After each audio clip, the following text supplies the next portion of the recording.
আচ্ছা, বাংলা আর ইংরেজি দুটো ভাষাতেই এমন একটা জিনিস আছে যা ছাড়া একটা বাক্য ঠিক সম্পূর্ণ হয় না। ভাবছেন সেটা কি? আজ আমরা ঠিক সেটাই জানব।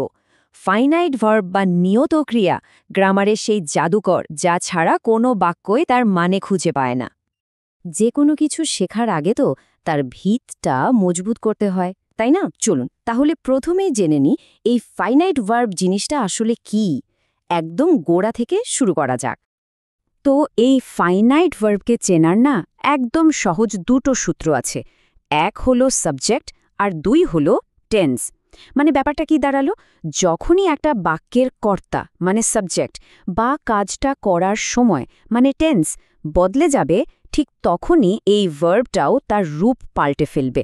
আর যে ভার্ব এই দুটো নিয়ম অক্ষরে অক্ষরে মেনে চলে তাকেই আমরা বলি ফাইনাইট ভার্ব।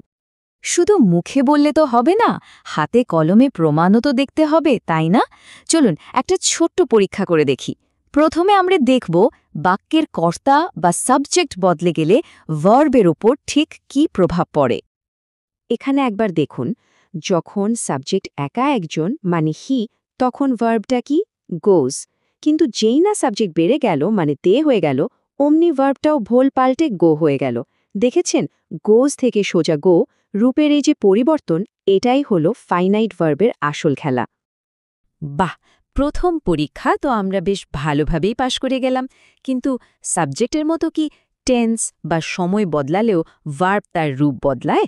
চলুন এবার আমাদের দ্বিতীয় পরীক্ষায় সেটাই দেখে নেওয়া যাক। এই উদাহরণটা দেখুন, কি দারুণভাবে ব্যাপারটা পরিষ্কার হয়ে যাচ্ছে। যখন কাজটা এখন হচ্ছে মানে প্রেজেন্ট টেন্স, তখন ভার্ব হলো অ্যাম রিডিং।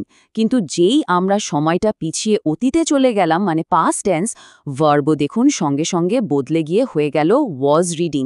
অ্যাম থেকে ওয়াজ, এই যে পরিবর্তন, এটাই হলো ফাইনাইট ভার্বের দ্বিতীয় প্রমাণ। বেশ, তো সংজ্ঞা আর উদাহরণ তো অনেক হলো, কিন্তু যদি পুরো ব্যাপারটা মাত্র একটা লাইনে মনে রাখতে বলা হয়, তাহলে সেটা কি হতে পারে? এর কি কোনো সহজ মূলমন্ত্র আছে? অবশ্যই আছে। আসল কথাটা হলো এটাই, সময়ের সঙ্গে বদলায়। মানে যে ভার্ব গিরগিটির মতো সাবজেক্ট আর টেন্স অনুযায়ী নিজের রূপ বদলে ফেলে, সেটাই হলো ফাইনাইট ভার্ব। শুধু এই সহজ কথাটা মাথায় রাখলেই ফাইনাইট ভার্ব চেনা আর কোনোদিন কঠিনই মনে হবে না। তাহলে এই ছিল ফাইনাইট ভার্বের রহস্যের সমাধান। আমরা দেখলাম এটা কিভাবে সাবজেক্ট আর টেন্সের ইশারায় নিজের চেহারা বদলে ফেলে। এখন যে কোনো বাক্য চোখে পড়লে কি এই গিরগিটির মতো ভার্বটাকে চেনে নেওয়া যাবে না?